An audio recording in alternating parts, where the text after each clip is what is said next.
오늘은 요한일서 2장 1절로 6절 말씀 가지고 죄에 대한 화해는 사랑이다, 이런 제목으로 함께 은혜 받기를 원합니다. 우리가 이제 죄라는 문제가 나오면 용서라는 단어를 떠올리게 되고요, 죄 사함 이런 단어를 떠올리게 되는데, 우리는 이제 용서라는 단어의 의미가 아니라 노임이라고 하는 의미로 이해를 했습니다. RPM이라는 단어. 그 RPM이라는 단어는 용서라는 단어가 아니라 노임을 받는다, 놓아주다, 이런 의미가 되겠습니다. 그래서 아페시스라고 하는 그 명사는 해방이라는 단어로 우리가 사용을 하고 있습니다. 그리고 또한 자유롭게 되어진다라고 하는 의미의 해방이라는 의미가 또 있는데, 그것은 이제 로마서 8장 2절에서 기록하고 있는 의미가 되겠습니다. 오늘 이제 새롭게 여러분에게 소개하는 단어가 하나 있는데, 이게 화해라는 단어입니다. 그러니까 지금까지 우리가 죄 용서받았다라고 하는 의미로 그렇게 알아왔던 그런 용어, 또 그런 교리적인 의미가 노임과 그리고 자유롭게 되어지는 해방과 그리고 화해라고 하는 이런 내용으로 지금 우리가 구원론을 얘기해야 된다.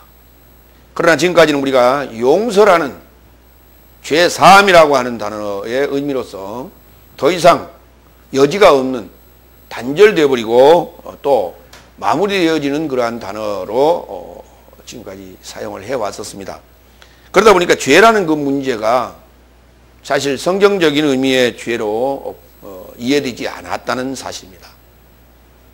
그래서 우리 일반적인 생각으로 죄를 그냥 용서한다, 이런 의미로 그냥 이해하고 말았습니다.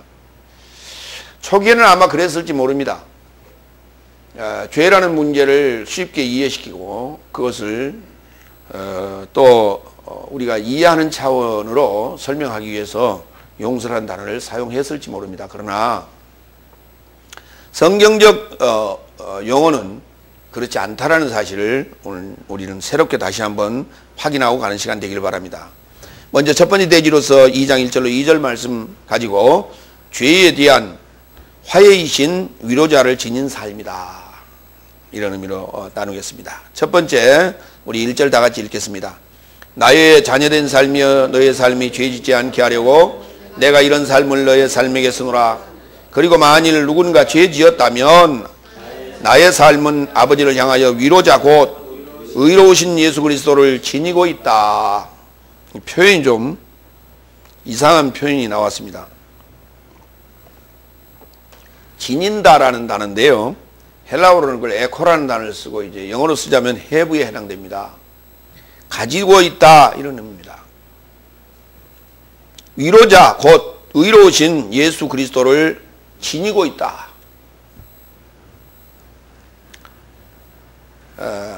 이 의미가 뭔가 하는 것을 우리가 좀 다져보도록 합니다. 먼저 자녀된 삶이여, 너의 삶이 죄짓지 않게 하려고 내가 이런 삶을 너의 삶에게 쓰노라. 그러니까 뭔가 죄를 지금 지었다가 죄에 대한, 죄로부터 어떤 노임을 받은 자유롭게 되어진 삶에게 이 나의 자녀된 삶이여, 이렇게 지금 표현을 합니다. 테크니온, 다 같이 테크니온. 테크니온이라고 하는 단어는 중성명사인데, 자녀라는 단어가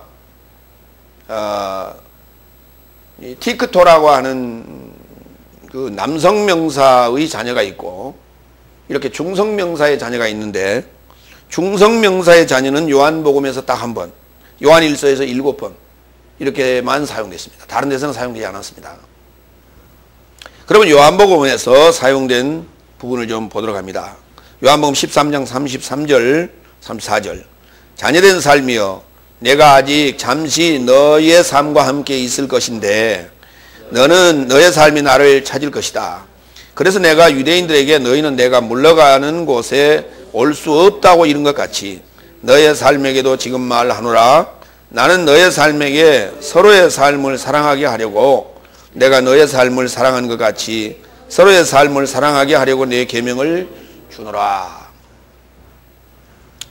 여기 지금 이 자녀된 삶이여라고 하는 그 대상은 바로 예수님의 제자들을 말합니다. 그런데 예수님의 제자들이 해야 될 일이 뭐냐 했더니 사랑하라는 것이에요. 그럼 사랑할 수 있다라고 하는 것은 결국은 새 계명을 받았기 때문에 사랑할 수 있다는 말인데 인간들이 말하는 사랑이라는 개념의 사랑이 아니라는 거예요. 하나님을 사랑할 수 있어야 된다는 것입니다. 그러면 하나님을 사랑하라는 이 전제 조건을 이 의무 조건을 우리에게 던질 때는 전제되는 어떤 상황이 있다는 것을 우리가 이해해야 돼요. 하나님과 우리 사이는 사랑할 수 없는 사이였습니다. 원수 사이였다는 것입니다. 이것이 뭐냐면 바로 죄 때문이라는 거예요. 죄 때문에 벌어진 사이입니다. 이것을 사랑하라고 요구합니다. 사랑하는 전제 조건이 뭐냐 했더니 계명이 없이는 사랑할 수 없다는 거예요. 그냥 바라보고 사랑하는 것이 아니라 얼굴 보고 사랑하는 것이 아니라 조건 보고 사랑하는 것이 아니라 그가 나에게 요구하는 바를 내가 수용하고 이해되어지고 납득이 되어졌을 때 사랑할 수 있게 되는 거예요. 서로의 얼굴만 보고 사랑할 수 있는 것이 아니라 상대가 요구하는 바 내가 그것을 받아줄 수 있는가 봐야 수 없는가라고 하는 문제죠. 이 문제가 해결되어야만이 사랑하게 된다는 것입니다. 이와 같이 그런데 그 사랑하는 자가 반드시 하나님과의 사랑으로 끝나는 것이 아니라 내 이웃을 내 몸같이 사랑할 수 있는 그 복음을 전할 수 있는 자녀를 얘기할 때 중성명사로 얘기하고 있다는 사실이에요. 오늘 사도 요한은 요한복음에서 딱 한 번 지금 13장에서 한 번 사용되고 나머지 7회는 요한 1서를 통해서 우리에게 소개하고 있는 단어입니다. 오늘 저와 여러분이 요 자녀된 삶이라고 하는 테크니온이라는 이 상황을 머리에 그리면서 이 지금 설교를 들어주셔야 됩니다. 나는 복음을 증거하는 새 계명을 받은 자로서 어떻게 살아야 될 것인가 라고 하는 그 내용을 머릿속에 오늘 그려가는 그런 시간 되기를 바랍니다. 그리고 만일 누군가 죄 지었다면 이라는 이제 단어를 나오고 있는데 죄라는 문제를 이제 우리가 다시 한번 여기서 생각을 할 필요가 있죠. 다 같이 죄 짓다는 단어는 동사인데요. 하마르타노 그렇습니다. 하마르타노 이 죄 짓다라는 단어입니다. 내가 죄 짓다. 다 같이 내가 죄 짓다. 그렇죠. 죄 짓다라는 단어는 뭐냐면 빗나간다는 의미입니다. 빗나간다는 말은 무슨 말이냐면 법대로 사는 것이 아니라 법을 벗어났다는 얘기예요. 규범을 벗어났다는 얘기입니다. 규정을 벗어났다는 얘기입니다. 그것을 우리가 위법 또는 법 위반이라고 말하죠. 그것이 바로 죄입니다. 하나님이 정한 어느 규정이 있는데 그 규례를 벗어났다고요. 이것을 죄라고 하는 거예요. 그러면은 어떤 관계가 되는가? 사랑이라는 그 관계에서 그 사랑의 금이 가버리는 거예요. 그래서 깨져버렸어요, 지금. 사랑할 수 없는 사이가 됐다는 것이죠. 그래서 히브리어로는 그걸 하타라고 합니다. 다 같이 하타, 하마르타노 같은 말이에요. 빗나가다, 삐딱하다. 예. 그러니까 하나님의 말씀에 반발한 거예요. 반발. 그것을 위배한 거예요. 그것을 우리가 죄라 한다. 그러면 죄라는 명사는 뭔가요? 죄 또는 법을 위반했다 이렇게 이해하시면 돼요. 하타트, 다 같이 하타트, 하마르티아, 하타트, 하마르티아 이걸 죄라고 하는 거예요. 법을 위반한 상태예요. 이미 그러니까 법을 내게 명령한 자와 법을 집행하는 자와 그 사이가 지금 금이 이미 가버렸어요. 원수지간이 되어 있는 그런 관계를 우리가 죄를 지었다 또는 죄라 이렇게 말합니다. 그러면 죄의 시작은 어떻게 됐는가? 창세기 3장에 등장하는 아담과 하와의 범죄, 아담과 하와가 법을 위반한, 하나님의 명령을 위반한 사건으로부터 이제 죄는 시작이 됩니다. 그 죄를 지은 결과는 어떻게 됐는가? 3장 14절로 15절을 보겠습니다. 그리고 그 실체를 소망하시는 이가 전능자를 소망하는 사역으로 예지를 향하여 말하기 시작합니다. 내가 이것을 행하였기 때문에 내가 저주를 받아 모든 소동하는 집과 모든 그들의 목표인 살아있는 것을 내 배를 이끌어 올려 걸으며 너의 살아있는 사역에 완성되는 시간을 너는 티끌을 먹어야 한다. 그리고 내가 너의 이해와 그 여자의 이해로 그리고 너의 후손의 이해와 그녀의 후손의 이해로 원한을 배치하겠다 그랬어요. 여기까지가 지금 뱀에 대한 저주입니다.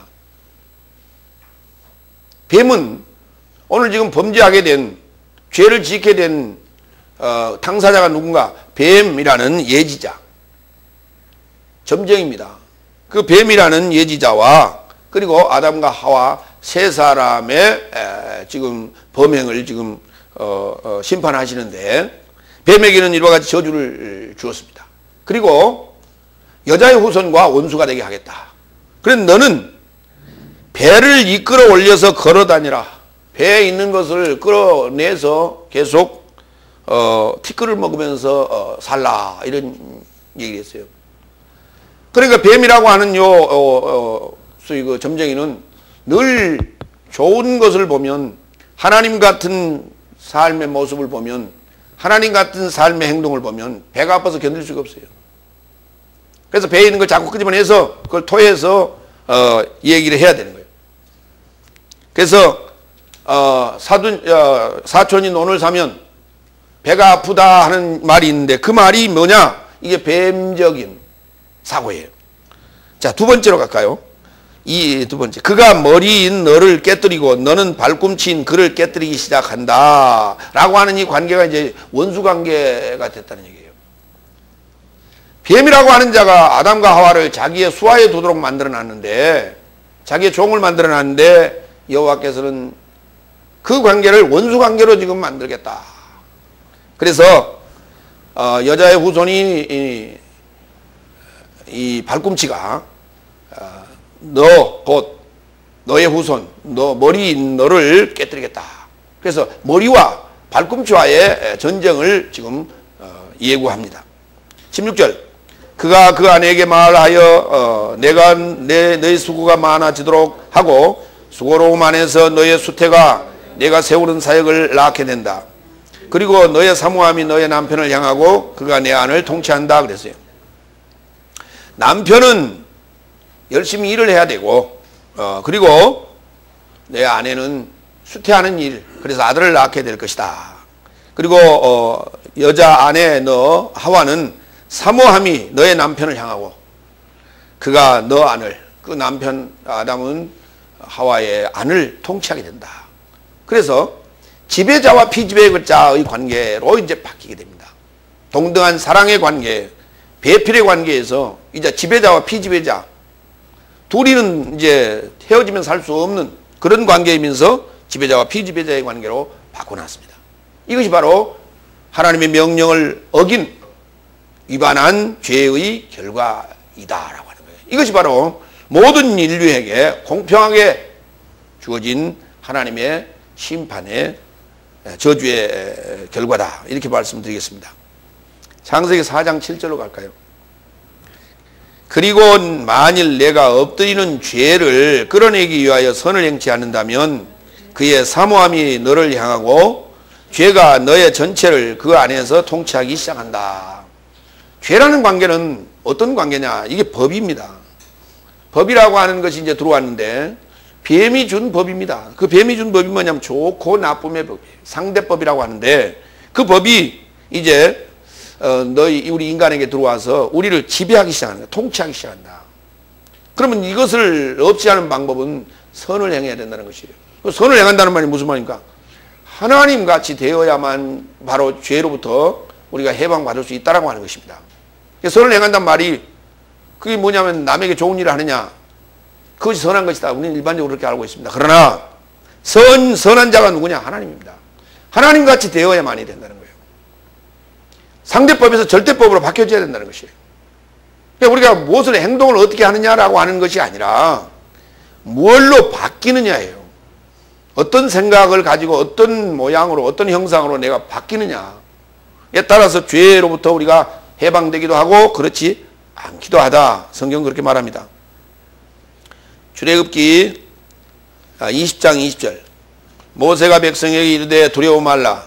하나님의 임하심은 너희를 시험하고 너희로 경외하여 범죄하지 않게 하려 하심이니라 그랬어요. 출애굽기 20장은 이제 시내산에서 여호와께서 모세를 통하여 이스라엘 백성에게 율법을 주시는 그런 상황인데요. 이스라엘 백성을 산에 접근하지 못하도록 합니다. 여호와의 영광이 이제 구름 속에 강림하시게 되는데 그 모습을 보며 이제 그 음성을 듣고 백성들이 떨고 있는 그 상황에서 모세가 백성에게 두려워하지 말라 얘기합니다. 하나님이 임하시는 것은 너희를 시험하고자 하는 것이다. 두 번째, 너희로 경외하도록 하는 것이다. 하나님을. 세 번째, 범죄하지 않게 하려 하십니다. 이것이 주님이 오늘 시내산에 임하셔서 이스라엘 백성에게 계명을 율법을 주시는 목적이었어요.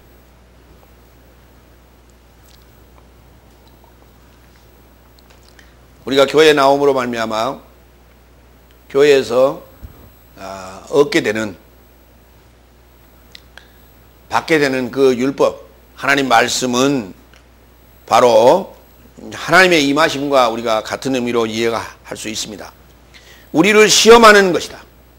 이 말씀을 지키는지 안 지키는지 시험하는 것이다. 두 번째, 하나님을 경외하게 하는 데 목적이 있다. 세 번째, 범죄하지 않게 하려 하십니다. 이것이 오늘 우리가 율법을 받았던 목적이 되는 것입니다. 쉽게 얘기하면 한마디로 얘기하면 죄 짓지 말라는 거예요. 오늘 성경을 우리가 받은 것은 하나님 말씀을 받는 것은 죄 짓지 말라는 거예요. 그 죄 짓지 말라. 뭐가 죄를 짓다고요? 하나님 말씀대로 살지 않는 게 죄라고요. 하나님 말씀이 뭔데요? 법이에요. 하나님 나라의 백성으로서 살 수 있는 법이에요, 이게. 그런데 그 법이 왜 이렇게 그렇게 복잡하고 까다롭습니까? 많습니까? 그러고 우리가 범죄했기 때문에 그렇게 조건이 많습니다. 내용이 많고요. 규정이 많고요.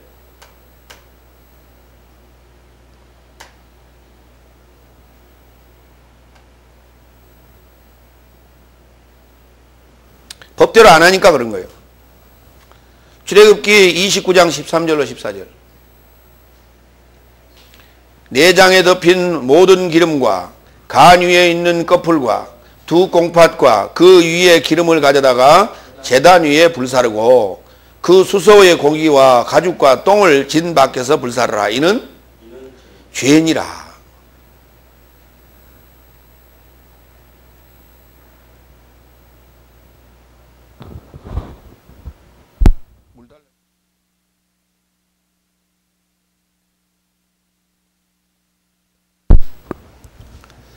자, 여기 이제 그 제사, 제물을 불사르는 그 제사에 대해서 지금 얘기를 했는데요.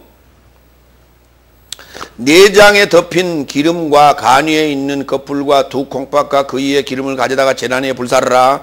그게 제단에 불사르는 게 있고 진 밖에 나가서 불사르는 게 있는데 이 전체를 통틀어서 뭐라고 했느냐 하면 이걸 우리는 속죄제라고 번역을 그렇게 해놨습니다. 속죄제라고 그렇게 번역을 해놨는데 속죄제가 아니고요. 하타하트, 다 같이 하타하트. 죄라는 단어입니다. 이것이 죄라고요. 왜 이것을 불살라야 되느냐라고 하는 이유입니다. 이걸 속죄제라는 단어로 바꿔놓아 보니까 죄를 태워서 드리는 것인데, 속죄제라는 말은 무슨 말이에요? 이걸 드림으로 말미암아 지금 나의 죄를 속량받는 거다 이거예요. 이렇게 잘못 지금 성경을 번역해 놓고 잘못 설명을 하고 앉았으니까 우리 죄라는 문제가 해결이 안 되고 엉뚱한 방향으로 자꾸 나가는 거예요. 구약에서 드리는 그 제사는 그 자체가 죄를 드리는 거예요. 죄를 태워드리는 거예요. 죄에 대한 보상, 죄를 없이 하는 그 대가로 드리는 것이라면 태워서 왜 드려야 됩니까? 그걸 태워서 드리면 안 되죠. 그냥 갖다 드려야 돼요. 그렇죠? 그리고 그걸 왜 잡아서 드립니까? 산채로 갖다 드리면 거기 가서 하나님께서 팔아서 돈을 쓰시든지 아니면 그걸 어떻게 하시든지 새끼를 치든지 하면 숫자가 드러나고 재산이 불어나고 좋을 텐데 왜 그걸 꼭 잡아서 드리냐고요.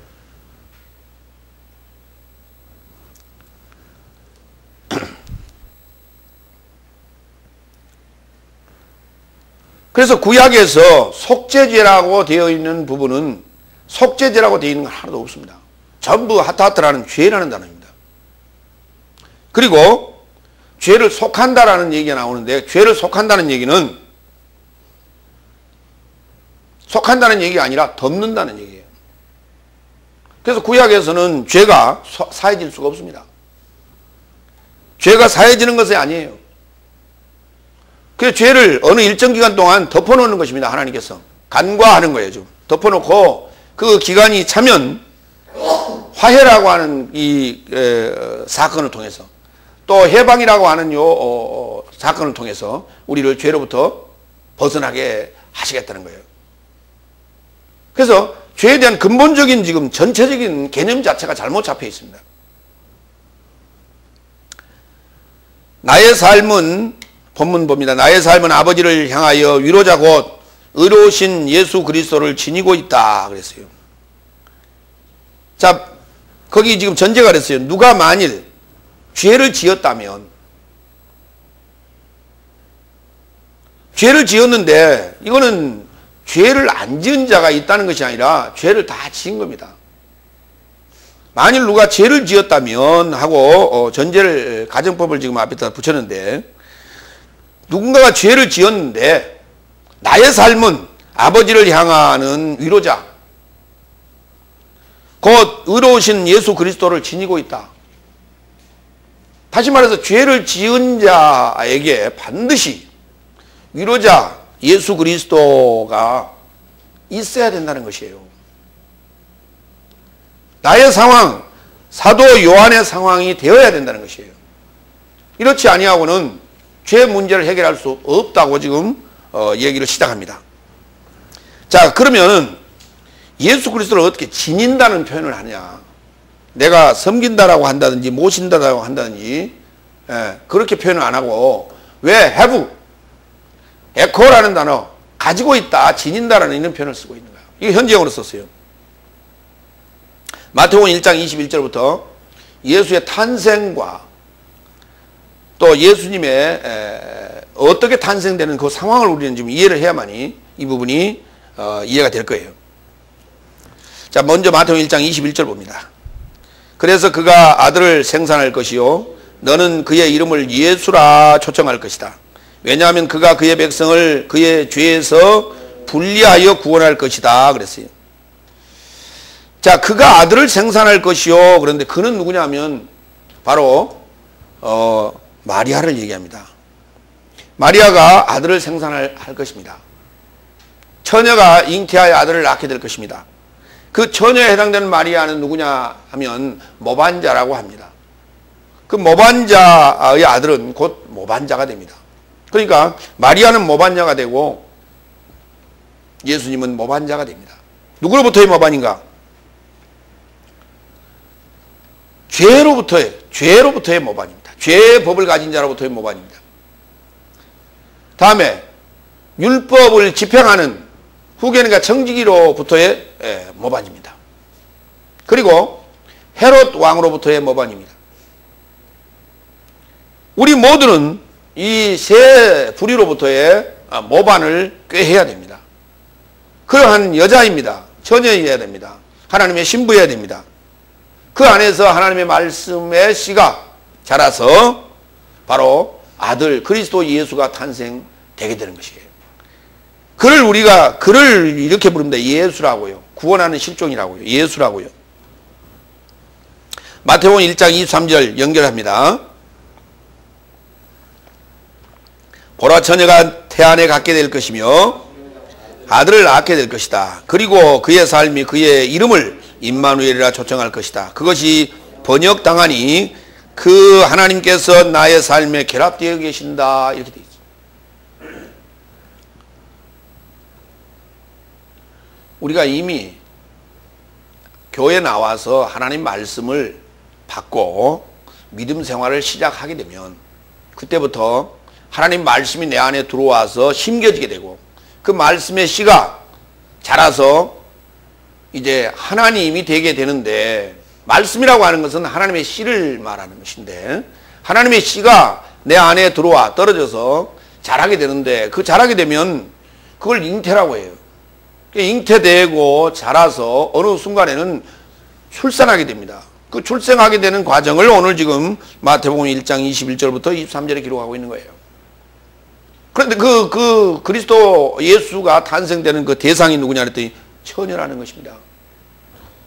이 처녀를 우리는 동정녀라고 일반적으로 그렇게 말하고 맙니다. 그러나 고린도 후서 11장에서도 사도 바울이 기록하기를 너희를 정결한 처녀로 그리스도의 신부로 정결한 처녀로 그리스도의 신부로서 그러니까 그리스도에게 신부로 중매하고 있다, 이런 표현을 합니다. 우리는 그리스도의 신부로서 정결한 처녀가 다 되어야 됩니다. 그리고 그 정결한 처녀가 누구냐 그랬더니 동정녀 곧 마리아예요. 곧 그 의미로 보면은 모반자라는 의미예요. 여러분, 저와 여러분 모두가 모반자가 되어야만이 바로 임마누엘이라고 하는 이 상황이 우리에게 있게 되는데, 이 상황을 아까 그 에코 또는 have, 지녔다라는 의미가 되는 것입니다. 이게. 예수를 어떻게 우리가 지닐 수가 있어요? 2000년 전에 계신 예수를 어떻게 지닐 수가 있습니까? 영으로 가능하다고요? 그건 불가능한 얘기입니다.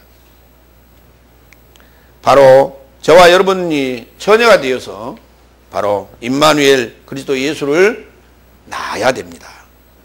이 상황이 전제되어 있다는 것을 사도 요한은 지금 얘기하고 있는 것이에요. 두 번째 2절로 갑니다.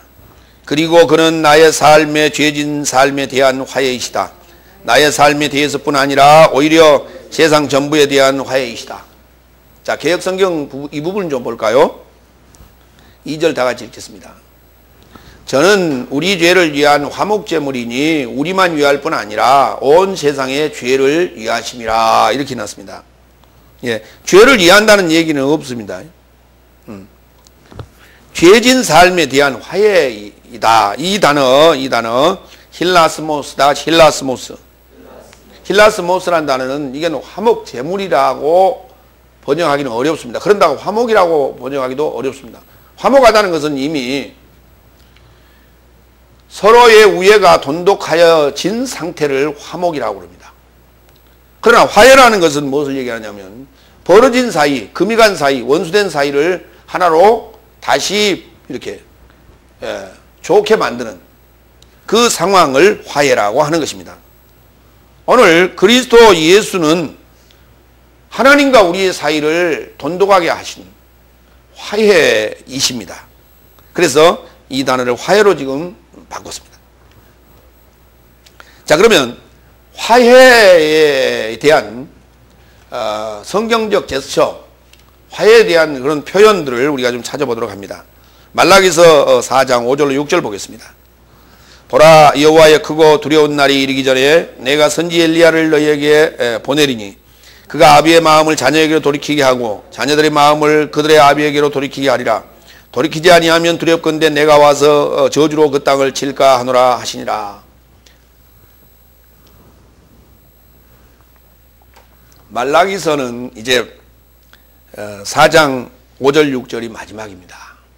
그 마지막 부분에 선지 엘리야를 보내겠다고 하는데 그 선지 엘리야가 누구냐 그랬더니 바로 세례 요한이라고 예수님께서 그렇게 정의를 내렸습니다.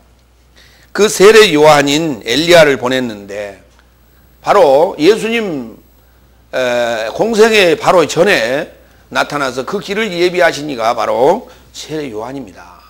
세례 요한 곧 엘리야가 와서 할 일이 뭐냐 그랬더니 아비의 마음을 자녀에게로 돌이키게 하고 자녀들의 마음을 아비에게로 돌이키게 한다는 얘기가 무슨 말입니까? 이게 속죄제입니까? 이게 화목제입니까? 이게 죄 용서입니까? 화해입니다. 요 자체가 화해입니다. 하나님과 우리 사이가 원수되어 있다는 거예요. 이 사이를 원만하게 지금 화해시키는 일입니다. 그 일을 먼저 그 일의 시작을 세례 요한이 와서 하고 그 일의 구체적인 내용을 예수님께서 하시겠다는 거예요. 그런데 그 일이 어디서 이루어지는가? 바로 저와 여러분 안에서 이루어지게 된다는 것이죠. 자, 그러면 실제로 이제 상황을 좀 보겠습니다. 요한일서 4장 10절도 좀 보겠습니다. 사랑은 여기 있으니 나의 삶이 하나님을 사랑하는 것이 아니요 오히려 하나님이 나의 삶을 사랑하사 그의 아들을 나의 삶에 죄진 삶에 대하여 화해로 보내셨다고요. 화목제물로 보내신 게 아니라 화목제물로 보낸 게 아니에요. 우리는 지금 화목제물로 지금 자꾸 보니까 속죄제물로 자꾸 보니까 화목제물로 자꾸 이야기를 하니까 나는 아무것도 안 해도 되는 거예요. 속죄제물로 예수님이 제물이 돼서 드려져 버렸기 때문에 나는 아무것도 안 해도 되는 거예요. 예수님께서 화목제물로 오셔서 화목케 하셔버렸기 때문에 나는 아무것도 안 해도 되는 거예요. 단지 믿기만 하면 되는 거예요. 이렇게 지금 아주 그 신앙의 생활을 아주 단순화시켜 버렸어요. 이 제물이라는 말 자체가 이게 문제가 되는 거예요. 제물이 아니에요. 속죄제물이 아니에요. 속죄제는 없어요. 화목제물이 아닙니다. 화목 자체입니다. 그 화해입니다. 우리는 어떤 것을 대속물로 자꾸 드리려고 자꾸 그래요. 속전이라는 표현은 있습니다. 속전이라는 표현이 있어요. 예수님께서 십자가에서 죽으셨기 때문에 속전이라는 표현을 씁니다. 그러나 그것이 우리가 속죄 제물이라든지 화목 제물로 표현해서는 안 되는 거예요. 그렇게 표현되어 있지 않습니다. 나의 죄진 삶에 대하여 화해로 보내셨다고요. 화해로 보내셨다는 얘기는 무슨 말입니까? 죄를 묻는 주체 하나님과 죄를 지은 당사자 우리 사이를 지금 이게 그 사이에 누가 끼어있느냐? 구렁이 끼어있어요. 그 사이에 뭐가 끼어있느냐? 사탄이 끼어있는 거예요. 그를 제거하고 화해시키겠다는 거예요. 그 길을 열어놓겠다는 것입니다. 예수님이 오신 목적입니다. 히브리서 2장 17절 다 같이 그렇기에 저가 모든 삶을 조차 형제 삶에게 동등하게 된 것이 의무이다 또는 빚진 것이다. 이는 저가 백성의 빗나간 삶을 죄를 화해되게 하려고 하나님을 향한 삶에게 자비롭고 신실한 대제사장이 되려 하심이라. 그랬더니 또 거기다 또 대제사장이 나온다고 해서 화목제물이라고 또 그렇게 이해해서는 안 된다.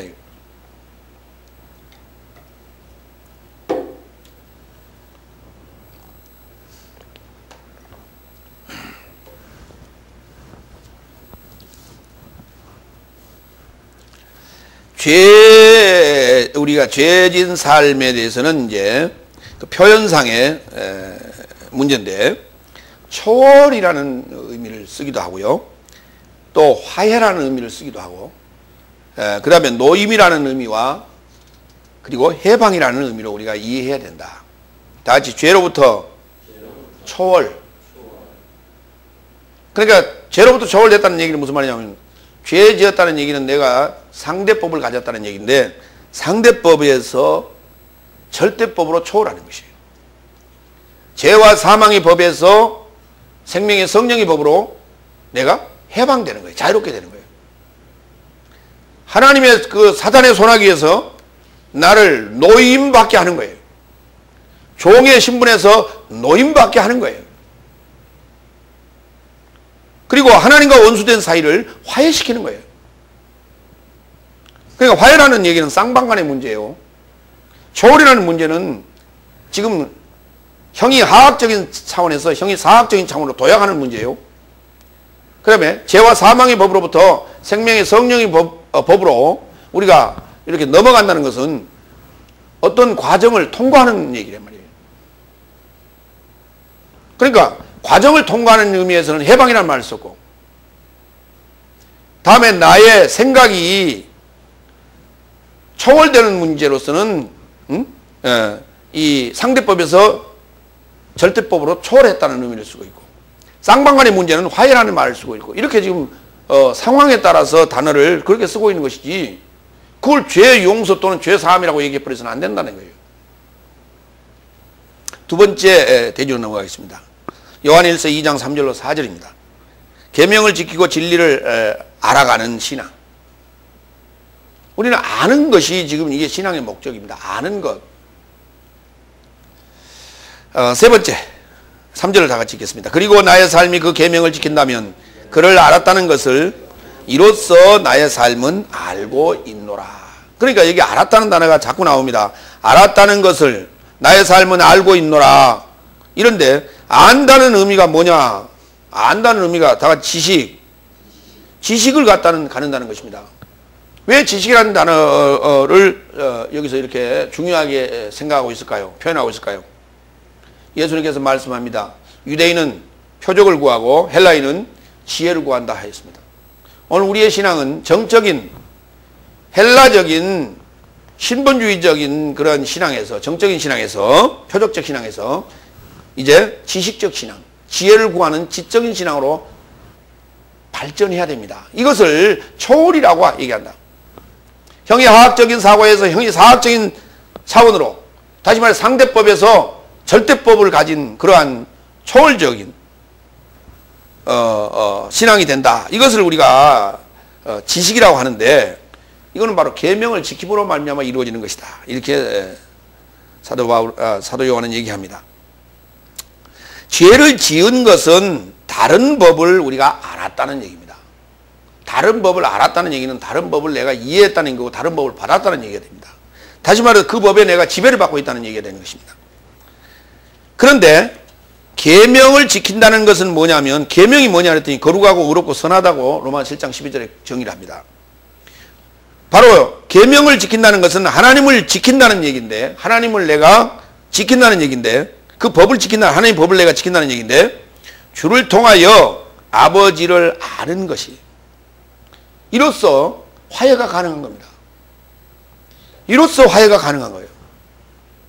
상대의 요구가 뭔지를 알아야 내가 그 요구대로 거기에 걸맞는 신부의 수업을 해야 될 거 아니에요. 그래야 그분과 만나서 대화를 나누고 말이 통하고 부부 생활을 할 거 아닙니까?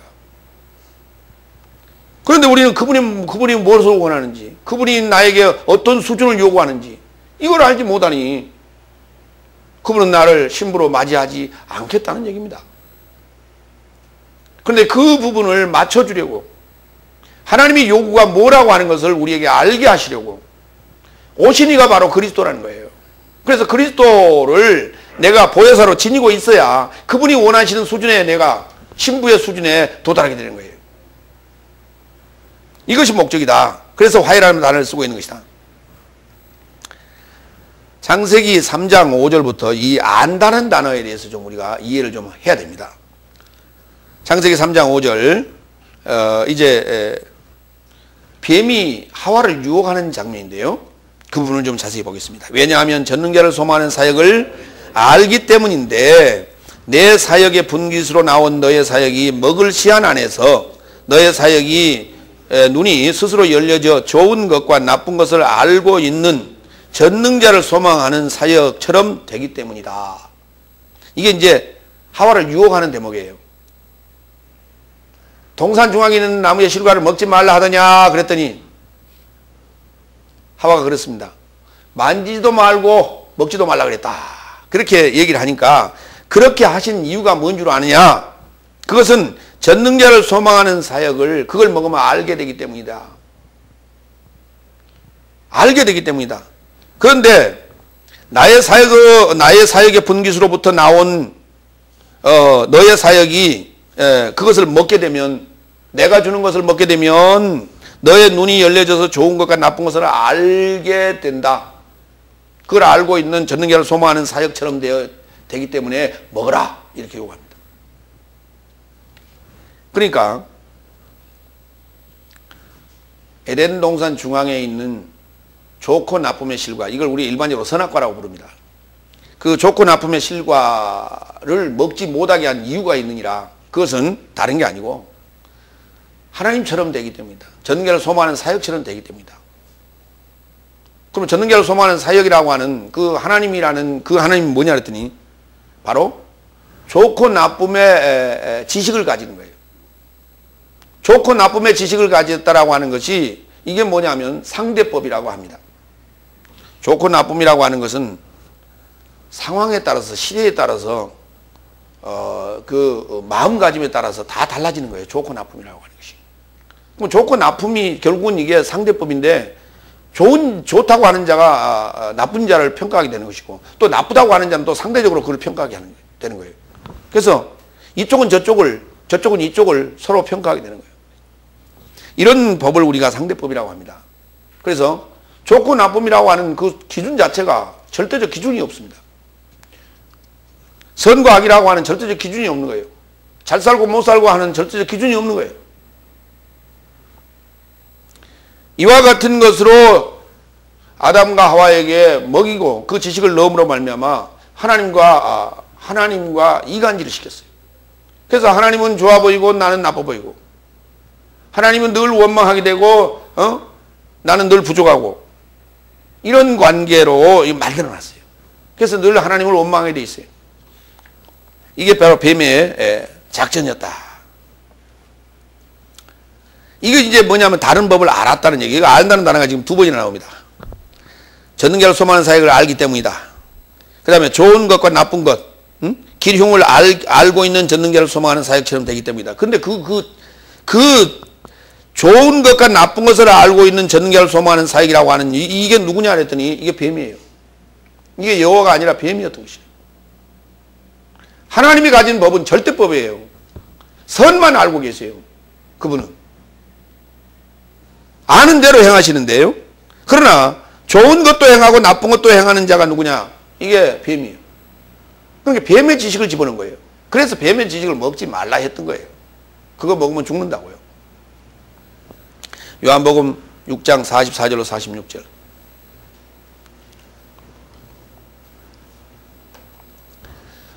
나를 보내신 아버지께서 그를 이끌지 아니하면 한 사람도 내게 올 수 없느니라.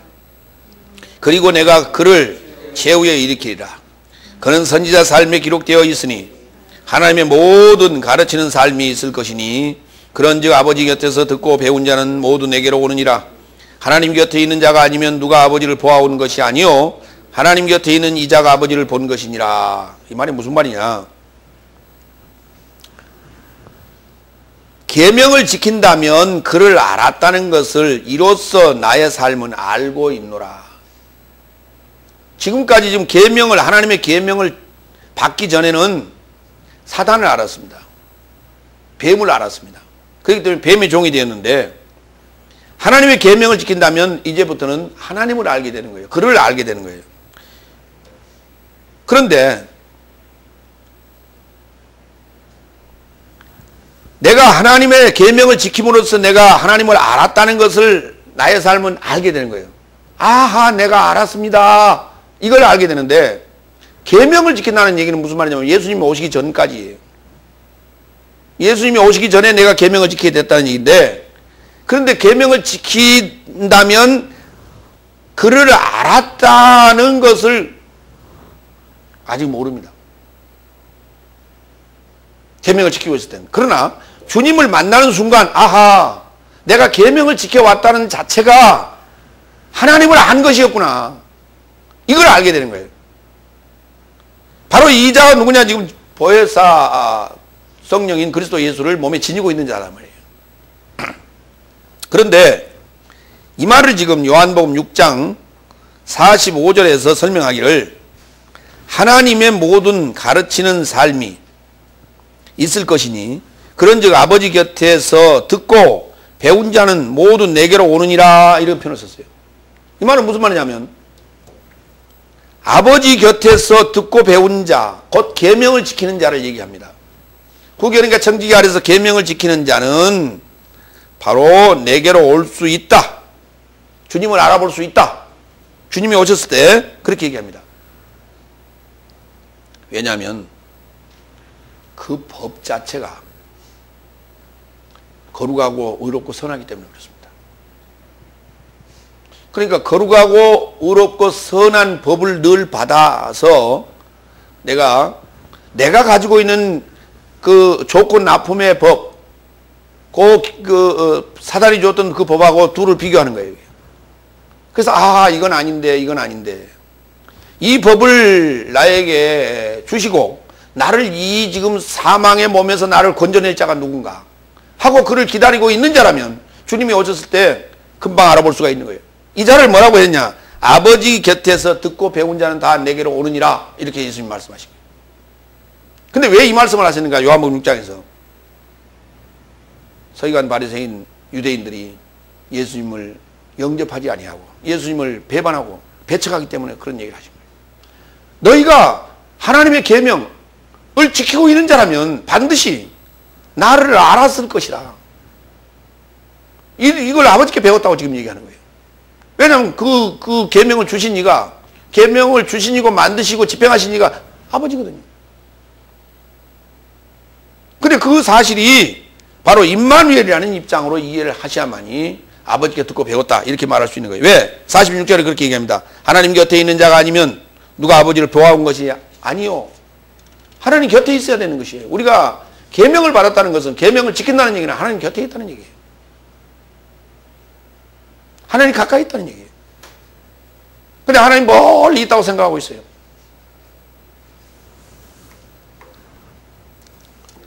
안다는 것, 곧 지식이라고 하는 것을 알미라고도 하고 우리가 지식이라고도 하는데요. 요한일서 5장 20절에서는 이렇게 말합니다.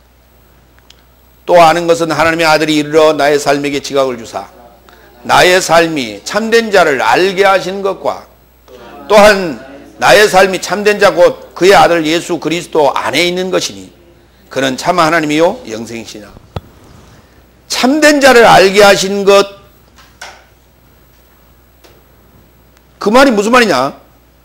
참된 자이신 그의 아들 예수 그리스도 안에 있는 것이다.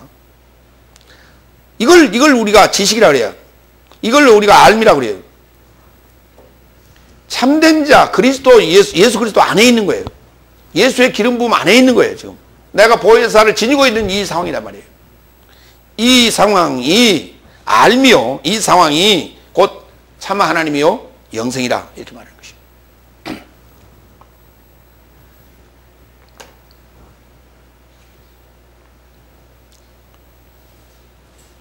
4절.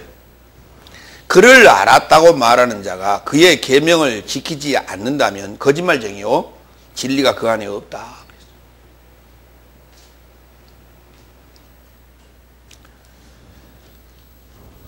말씀이신 그리스도께서 육체 안에 오신 것을 부인하는 자입니다.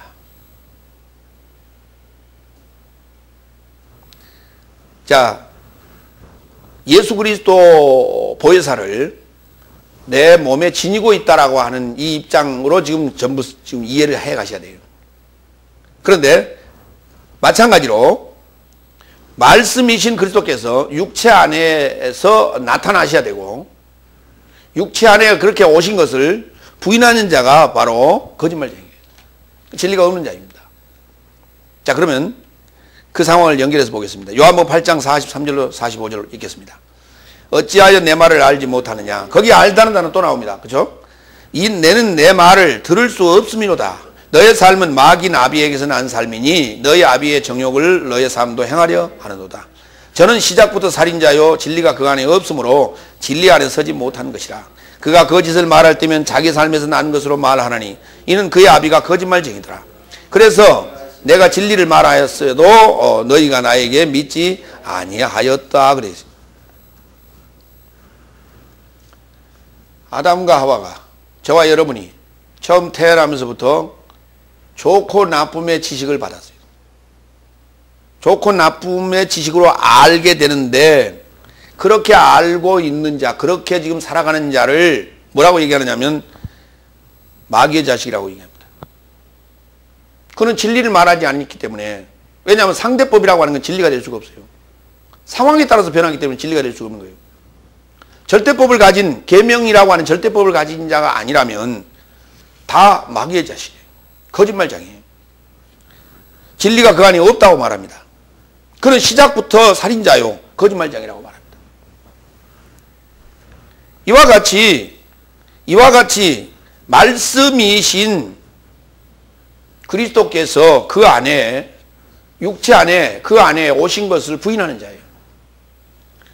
이 말씀이신 그리스도께서 육체 안에 오신 것을 부인한다 또는 시인한다라는 얘기가 무슨 말이냐면, 2000년 전에 예수님께서 육체를 입고 오신 자체를 우리가 부인하는 얘기가 아니에요. 그런 얘기 아닙니다. 내가 육체예요. 내 안에 오신 그 말씀, 내 안에서 잉태되고 출생되어지신 그리스도를 부인하는 영을 얘기하는 거예요. 그 얘기지. 2000년 전에 오신 예수님을 역사적 증거 그리고 고학적 증거를 들이대면 부인할 자 별로 없습니다. 그걸 안 믿을 자도 별로 없습니다. 중요한 얘기는 그런 얘기가 아니라 저와 여러분 안에서 행해지고 이루어지는 사실에 대하여 우리가 그걸 시인할 것이냐 부인할 것이냐예요. 자, 이와 같이 유대인들의 그 삶의 모습은 표적신앙이라고 우리가 정의를 할 수 있어요. 요한일서 4장 2절을 볼까요? 너의 삶이 하나님의 영을 이 안에서 아나니, 하나님에게서 나서 육체 안에 오신 예수 그리스도를 시인하는 모든 영이, 이게 하나님의 영이에요. 이로써 하나님의 영과 그 다음에 그 사단의 영을, 적그리스도의 영을 구분하게 되는데, 영을 구분하는 것은 하나님에게서 나서 육체 안에 오신 예수 그리스도를 시인하는 영이에요. 이 시인이라는 말이 무슨 말이냐면, 호몰로게오라 해서요, 내 안에서 지금 말을 하는데, 저와 여러분이 말을 할 때 지금 이 말이 모노로 나온 것이 아니라 스테레오로 나오는데 한 말로 들려야 돼요. 두 사람이 말을 하는데 스테레오로 나오는 거예요. 이 두 사람이 말하는 걸 스테레오로 나올 때 들리기는 하나로 들려야 돼요. 두 사람의 말로 들리면 안 되고 한 사람의 목소리로 들려줘야 돼요. 그 내용이 하나로 일관되게 내게 들려줘야 돼요. 이걸 호모로게오라고 하는 거예요. 이해됐었어요? 시인한다고 그러니까 예, 내가 인정합니다. 예, 좋습니다. 그렇게 하겠습니다. 내가 그렇게 믿습니다. 이 말이 아니라 이거예요. 그 말이 호모로게오가 아니고, 내 안에 지금 나 외에 다른 이가 있다. 나 외에 다른 이가 있는데 말을 하는데 두 사람이 동시에 말을 하는데 똑같은 말이 나온단 말이에요. 스테레오로. 이걸 호모로게오로 한다. 그러니까 그 호몰로게오 되는 전제 상황이 이미 되어져 있어야 된다는 것이에요. 근데 그렇게 되지 않았기 때문에 표적신앙이고, 그 다음에 그리스도를 부인하는 소위 적그리스도의 영은 뭐렇게 말하냐면, 말을 할 때 자기 말을 한다고요. 자기 말을 해. 그러니까 성경 얘기와 자기 말은 다른 얘기예요. 이로써 우리가 적그리스도의 영을 구분할 수 있다. 성경은 이렇게 합니다. 이와 같이 계명을 지키는 자는 진리를 알아가는 신앙으로 성장하게 된다. 그리고 하나님을 알고 하나님의 말씀을 호몰로게오 할 수 있다. 이렇게 말할 수 있는 것입니다. 세 번째로 합니다. 요한일서 2장 5절 6절. 그러나 그의 5절 다 같이. 그러나 그의 말씀을 지키는 자는 하나님의 사랑이 참으로 그자 안에서 완전하게 된 것이다. 이로써 나의 삶이 그 안에 있다는 것을 아노라. 자, 그렇게 계명이라는 말로도 썼고 말씀을 지킨다는 표현으로도 썼고 두 가지로 지금 다 썼어요.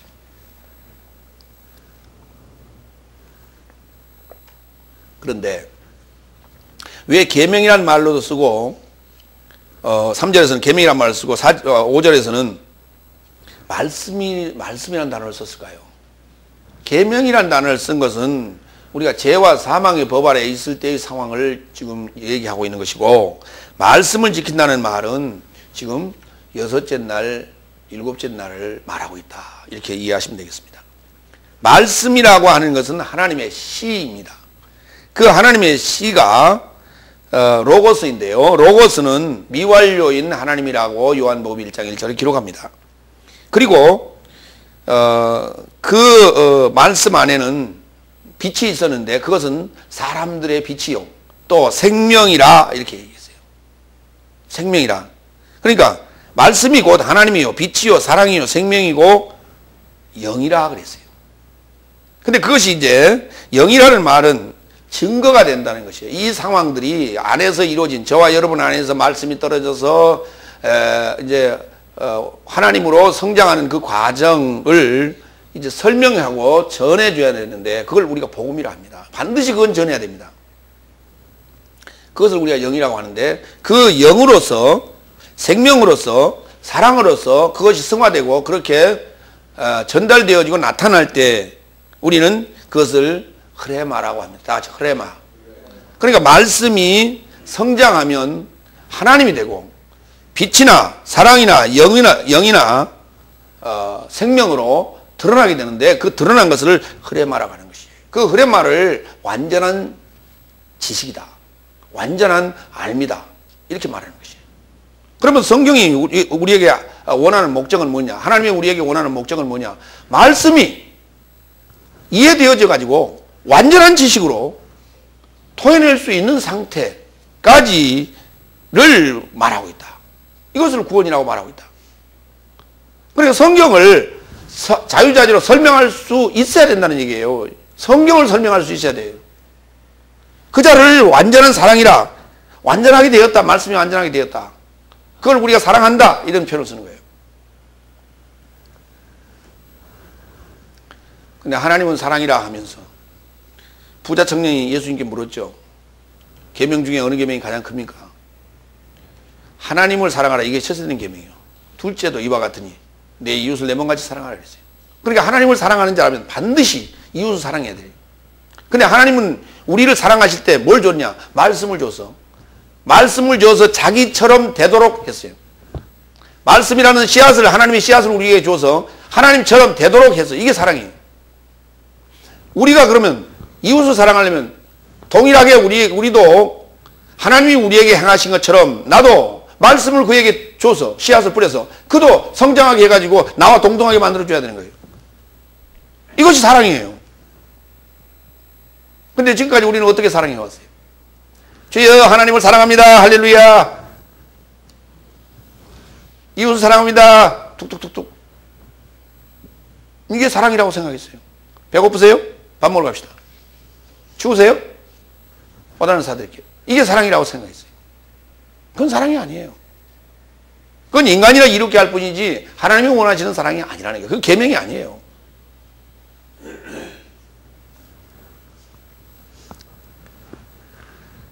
자, 이제 조금 전에 설명한 그 근거를 찾아가겠습니다. 요한복음 17장 3절. 그래서 이것이 영원한 생명이다. 아버지를 유일하신 참 하나님과 예수 그리스도를 파송하신 자로 저의 삶이 아는 것이다. 이것이 뭐라고요? 영원한 생명이에요. 다 같이 생명. 하나님을 아는 거야. 하나님을 아는 거. 하나님을 아는 게 뭐라고요? 생명. 근데 하나님을 어떻게 아느냐? 하나님은 유일하신 참 하나님이요. 이렇게 아는 거예요.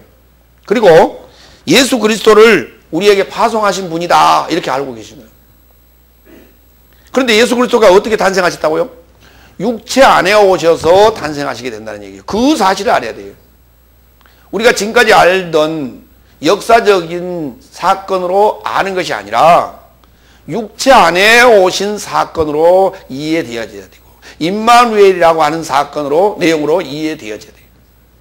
그리고 보혜사를 우리가 지녔다라고 하는 이런 내용으로 이해되어져야 돼요. 그렇게 알아야 되는 거예요. 그렇게 알아야 되는 거예요. 그렇게 알았을 때 우리가 그걸 영생이라고 하는 거예요. 다 같이 영생.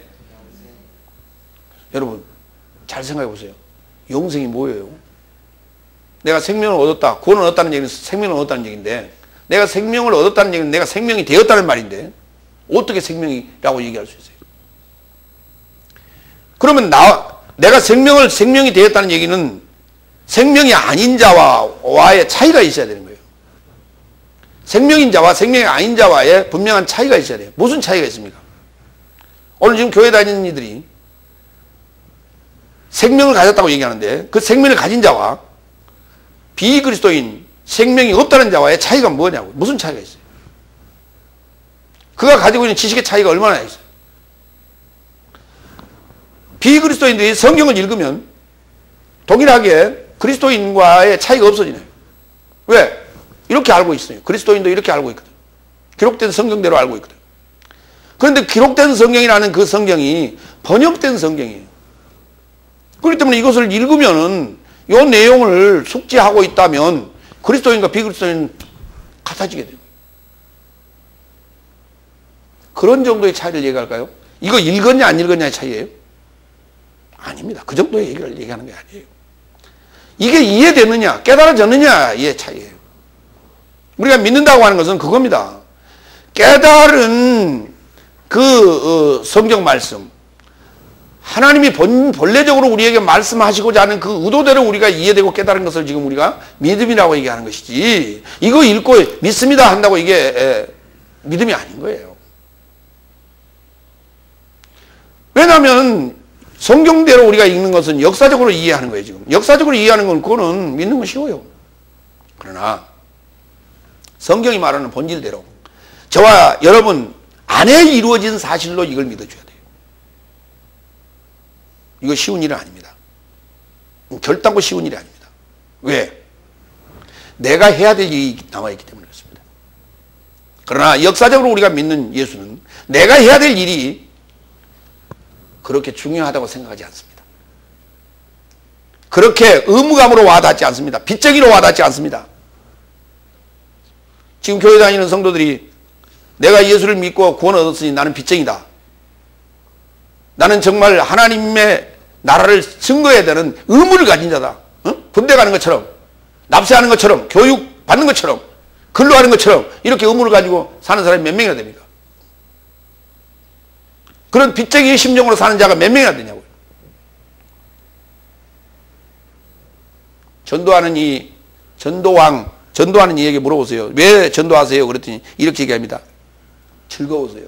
행복해서요. 그래서 전도한다고 그래요. 그러지 내가 빚쟁이기 때문에 내가 이걸 안 하면 내가 죽을 것 같으니까, 하나님으로부터 버림받을 것 같으니까 그래서 나는 합니다. 이런 사람이 있어요? 그렇지 않습니다. 자기 좋아서 하는 거예요. 다 즐거워서요. 행복해서요.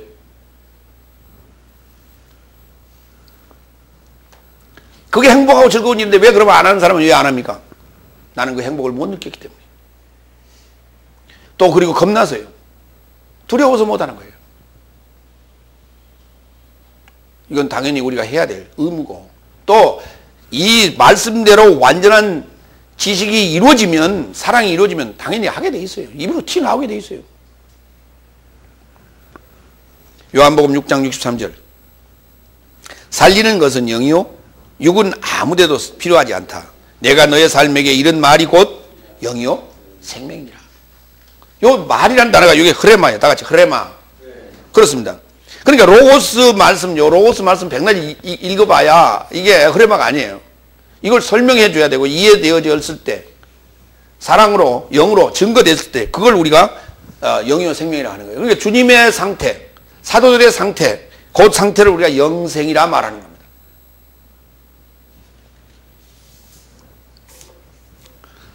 6절.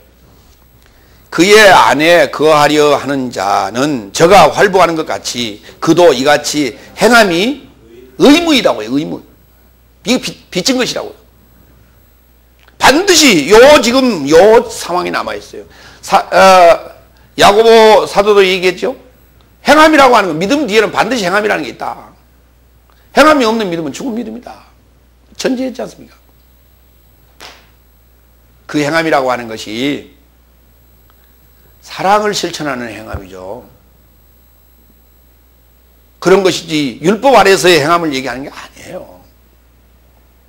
율법 아래의 삶이 뭔지, 율법을 벗어난 삶이 뭔지 알지 못하고 지금 얘기들을 하고 있는 거예요. 야고보 사도의 그 이야기를, 그 증거를 이해하지 못하고 야고보라는 그 야고보서를 쓰리터윤 갖다 버리라고요? 정말 얄팍한 신앙들이에요. 얄팍한 신앙들.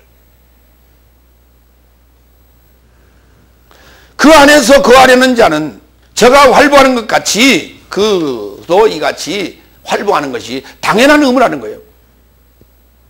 이게 바로 계명이에요. 하나님을 사랑하라. 그리고 이웃을 사랑하라. 이웃을 사랑하라는 말이 무슨 말이에요? 하나님이 내 안에서 활보하시고 내가 그 안에서 활보하고 있는 것처럼 당연히 이웃이 또한 그와 같이 나와 같이 하도록 해주라는 거예요. 활보하도록 하라는 거예요. 자, 활보하다는 단어 보겠습니다. 다 같이 페리파테오. 페리파테오라는 말은 무슨 말이냐면 이런 거예요. 두루두루 돌아다니면서 뛰어다니는 거예요. 이게 지금 사방팔방을 두루 페리파테오 뛰어다니는 거예요. 뛰노는 거예요. 즐거워서 펄쩍펄쩍 뛰는 거예요. 말이 그 원형 경기장 안을 마음 놓고 뛰어다니듯이 이렇게 팔짝팔짝 뛰어다니는 걸 활보라고 하네. 자, 로마서 이 활보하는 상황들을 몇 군데 좀 살펴보고 마무리하겠습니다. 로마서 8장 1절로 2절 어떤 상황에서 활보하는가? 그리하여 지금은 육신을 따라 활보하지 아니하고 성령을 따라 활보하는 예수 그리스도 안에 있는 삶에게는 아무도 정죄 못하느니 예수 그리스도 안에 있는 생명의 성령의 법이 죄와 사망의 법에서 나를 해방하였습니다. 그렇죠. 죄와 사망의 법 아래에 있을 때는 그때도 활보합니다. 예. 그러나 죄와 사망의 법 아래에 있을 때 육신을 따라 활보합니다. 이건 사망의 생각입니다. 죄와 사망의 법 아래일 때 활보합니다. 그것은 생명에 대하여 자유합니다. 생명에 대하여 내가 구속되거나 생명에 대하여 압박감을 받지 않습니다. 그래서 생명에 대하여 자유합니다. 그러나 생명의 성령의 법 아래서 활보하는 자, 곧 예수 그리스도 안에서 활보하는 자는 사망에 대하여 이제는 자유합니다. 그러니까 어느 상황에서 지금 내가 활보하느냐예요. 자유를 느낀 것 같아요. 활보한다는 말 자체가 자유를 느껴요. 예. 그러나 사망의 법 아래서 그 다음에 죄와 사망의 법 아래서 활보하는 자는 그가 생명이 뭔지 몰라요. 생명이 뭔지 모르고 그 안에서 자유를 느끼고 있는 거예요. 제한적 자유예요. 그러나 우리가 죄와 사망의 법에서 해방된 자는 완전한 자유예요. 그래서 사망에 대하여 이제는 자유합니다. 사망은 나는 건드릴 수 없다. 마태복음 9장 5절. 왜냐하면 죄의 삶이 내게서 떠나게 되었다 말하는 것이나 일어나서 활보하라 말하는 것 중에 어느 것이 더 쉽겠느냐. 예수님께서 일어나 활보하라. 내 죄가 사해졌느니라. 예, 이렇게 말씀하시죠. 그러니까 이제 주님을 만나게 되면 예수 그리스도 안에서 활보하게 되는 것이죠. 그러니까 죄로부터 이게 지금 병이 나아서 지금 걸어다니는 얘기는 무슨 말입니까? 죄와 사망의 법 아래서 해방됐다는 얘기예요. 그것을 활보한다는 지금 얘기하는 거예요. 일어나 네 침상을 들고 걸어가라. 활보하라.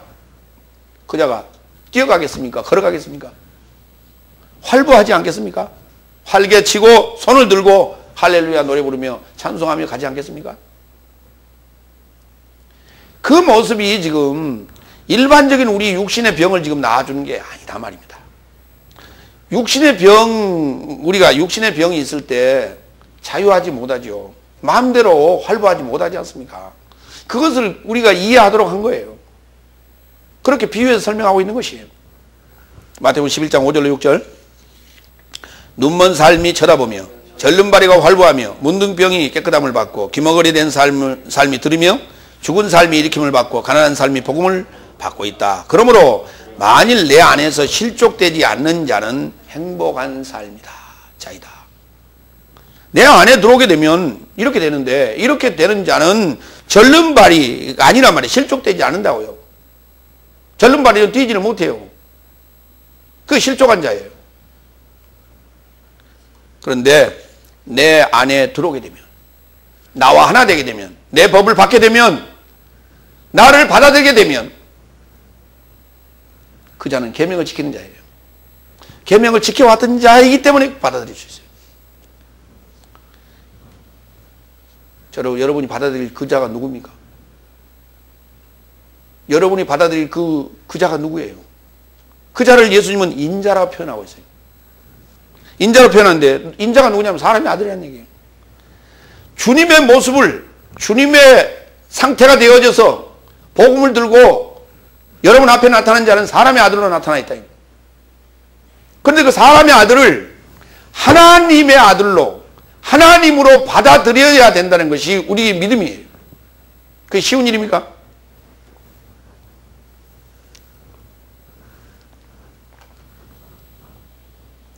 그것은 또다시 여러분이